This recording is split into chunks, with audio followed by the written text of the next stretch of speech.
Good morning. Little gap is taken by me. How are you all? Let us come to the topic. We are in reproduction.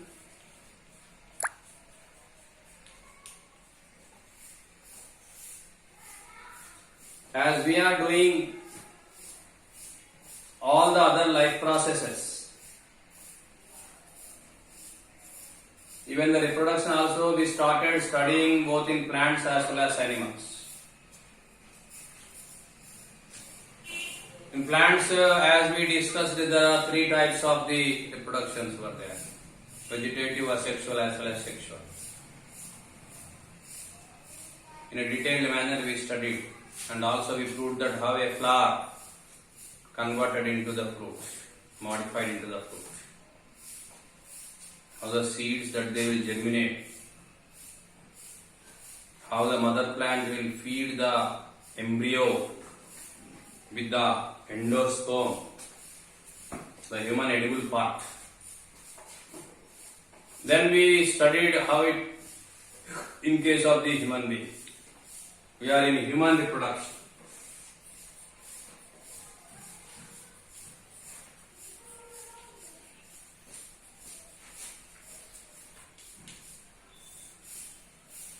As the basic, we studied the different terms related to the reproduction. And also we studied the differences between the male and female gametes which are must for the sexual reproduction. We also studied the importance of the sexual reproductions. Sexual reproduction is a reason for the variations in the next generations. That is the greatness of the sexual reproduction. If suppose there is no sexual reproduction, continuously the new generations will form which are having accurate and same characters with the parents, which is a minus point for the survival of the generations. As the atmosphere it is changing, because the nature is dynamic, it is changing. Automatically the organisms which are living in that circumstances also should change. If not, a problem will be raised. So to come out of this problem, the living things started undergoing the sexual reproductions where the two parents will take part. One is male and one more is the female. Male produces the male gametes. In animals we call them as sperms, while female produces the female gametes, called as ova. This male and female union may take inside the organism or outside the organism. Either inside the organism or outside the organism. If you take the example of the fish as well as frog, as we discussed, this union takes place outside the organism. I mean to say the male releases the sperms into the water, while female releases the ova into the water in groups. A question may be asked to you, why the number of ova and sperms are comparatively greater in the organisms which are showing the external fertilization? Because there in the case, the nature decides the fertilization. Chances will be automatically less for the fertilization. Because of this, the number of gametes released will be more. You see the intelligence of the nature. Here also, in case of the human being, as we discussed in the previous class, millions of sperms will be released at once,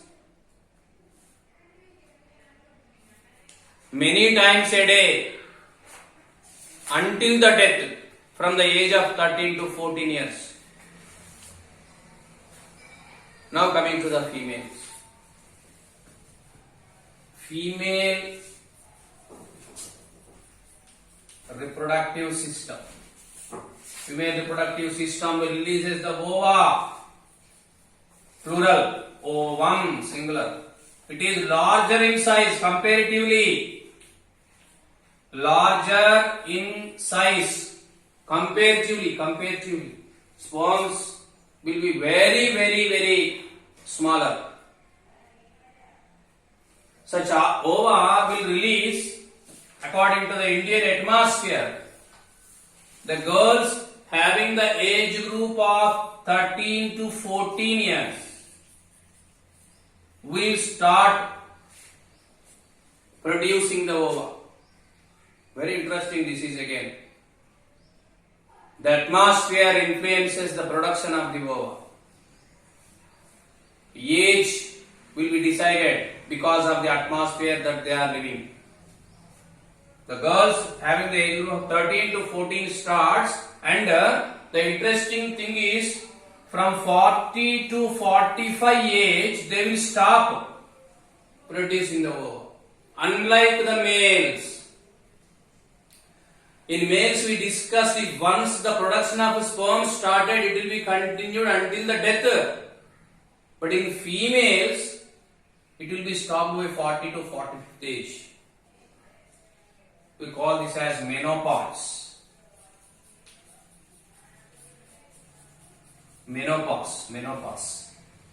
So production of the ova is limited to certain period, that is from 14 years to 40 years, an average. And one more thing is, it takes nearly 28 to 30 days for the production of one ovum. You see how interesting it is. It takes 28 to 30 days for the production of one ovum. Again, this is also unlike the males. So you can compare the both reproductive systems. In males, what am I told you? Every day, many times the sperms can be released, and in each time in millions. But in females, it takes 28 to 30 days for the production of one ova. In very rare cases, even sometimes 2 or 3 or 4 may be released. But in general, I am talking one ovum will be released and it takes nearly 28 to 30 days. And one more thing is, this ovum is non-motile. It can't move. It will remain inside the female organism, inside the woman.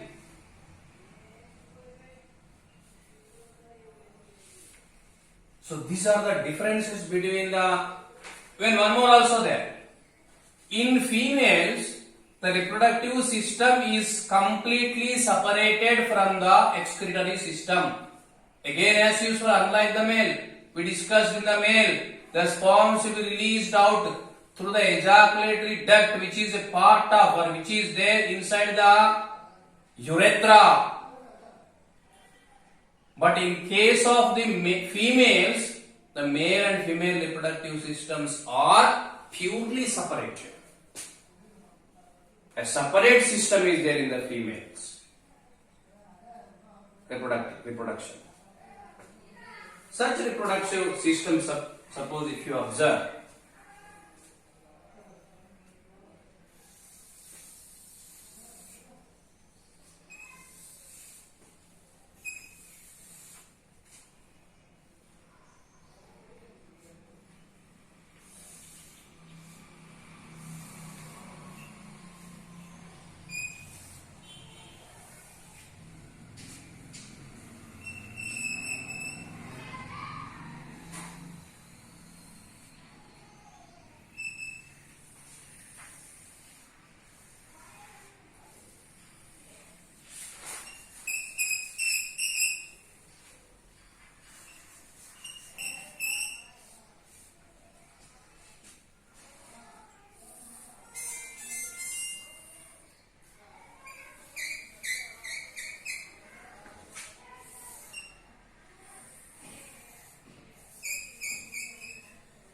see, this is how the female reproductive system it looks.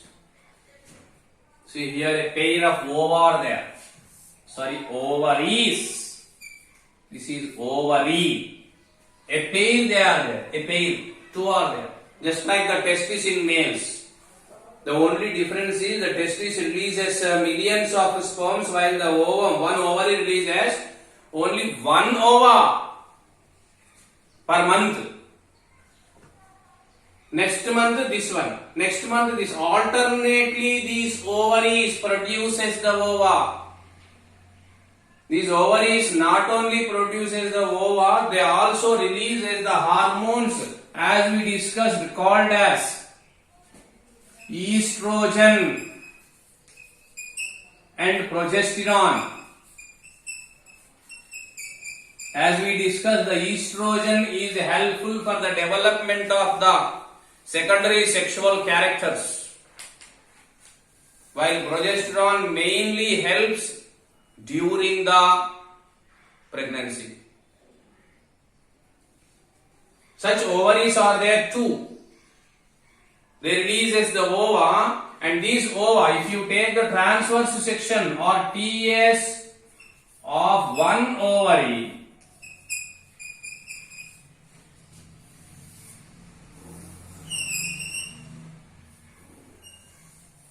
it is there like this. It is having many number of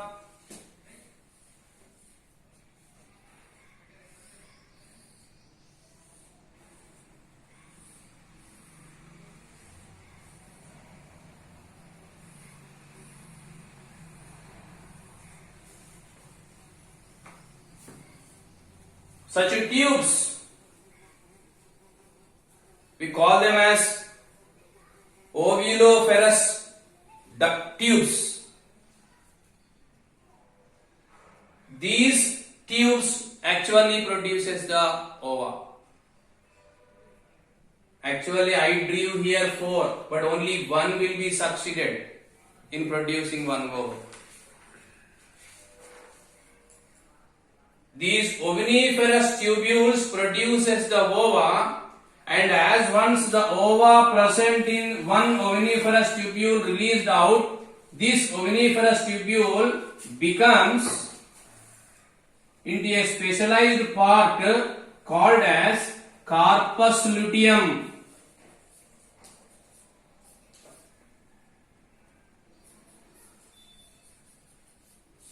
Corpus luteum, corpus luteum. Each oviniferous tubule, after releasing the ova from it, becomes corpus luteum, and this formation here, formation and release and development of one ovum will take nearly 28 to 30 days. Big changes occurs at this time in the female body. We call all those changes collectively as menstrual cycle.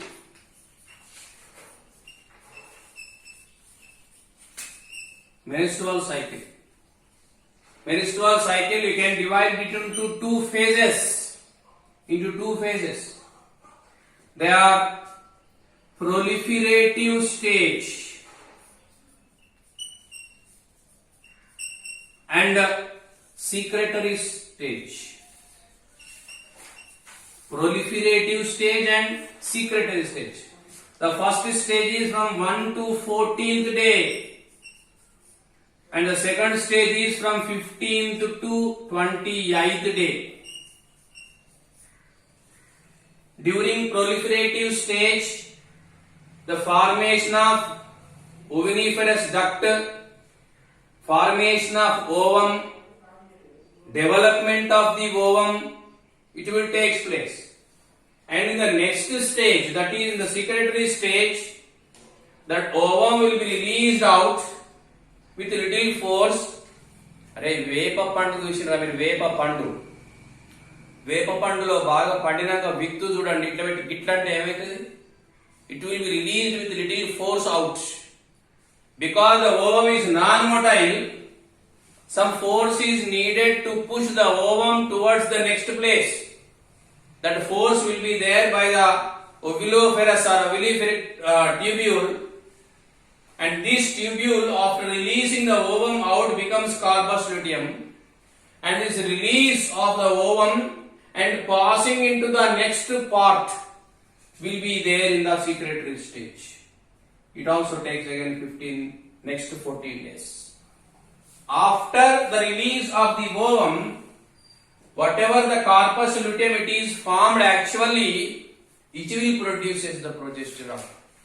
It is the place where actually the different endocrinal hormones will be released, which influences the female reproductive system. Such ovum, dear friends, see, it is released out, and immediately because of that force, this ovum will release out. You see, this is the ovum. It is non-modal, it can't move by its own. So because of the force exerted by the ovary or because of the oviniferous tubule, it will reach to the next part called as fallopian tube.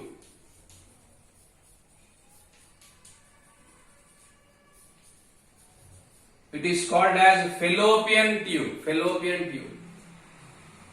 Actually, see, they are there. I want to compare it with me like this. This is actually ovary is there here. It produces the ova. It comes there, and from here it will move. It can't move as we discussed until this place because of the force exerted by the ovary. It comes from here onwards to the fallopian tube to the other side. There are the finger-like projections.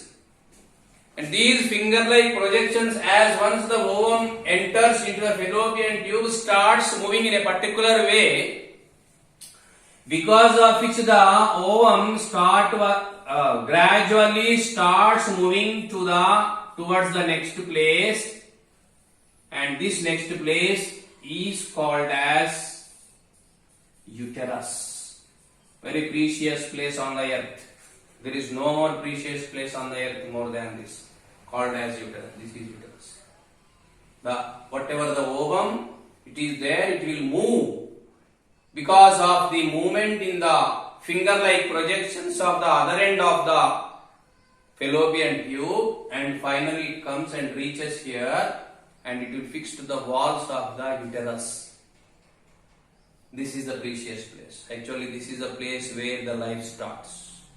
And this is the place where actually we started our life. The first step in our life started in this place, uterus. As this process is going on, from the day one onwards, from the development of the ova inside the tubule onwards, the uteral walls and the cells of uteral walls starts dividing rapidly. Expect why? Enduko cheppandi? Because the ovum is coming over here. If suppose the fertilization occurs, the sperms are available and the fertilization occurs, the uterus has to bear the baby. Precautions it will take. It will become ready to bear or to have the baby inside the uterus. Ovum came over here. It can live for 24 hours. It can live for 24 hours. This menstrual cycle only, in general we call them as menses. The ovum released into the uterus lives for only 24 hours. If suppose in these 24 hours, if the sperm is available, fertilization takes place, life starts. What the changes occurs of fertilization will continue later. If suppose the fertilization is not there, if suppose the sperms are not available in the uterus, then after 24 hours, the ovum will die.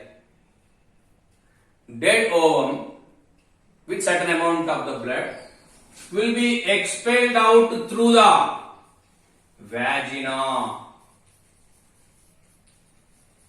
That is nothing but a pore of the uterus through which the expired ovum will be released out. If once it is released out, again the menstrual cycle starts. If suppose 1 month this ovary released the ovum, alternate month, next month this will, and next month it will do. That is what I am saying, compared to the sperms, ova are very valuable. They will be released in very small number, larger in size, lives only for 24 hours, unlike the sperms. Sperms can live for 24 to 72 hours, but they will live only for 24 hours. So because of this, what happened? For 24 hours it will wait for the sperms are available, the fertilization occurs. Post fertilization changes will start. If suppose the fertilization won't occur, this ova will, certain amount of the blood will be released out through the vagina out. And once the ovum released out, again the preparation starts in the alternate ovary. New ova will start producing in the proliferative stage, completely developed in the proliferative stage, secreted during the secretory stage, and again it will come towards the uterus. So this is how the female reproductive system it is arranged. This will be continued for 40 to 45 hours, age. Every month only one will be released, and after, depending on the individual ability, 40 or 45th age, in between, at average, the production of the ova will be stopped. If no sperm expelled out, okay. If there are the sperms, what happens? Next episode. Thank you.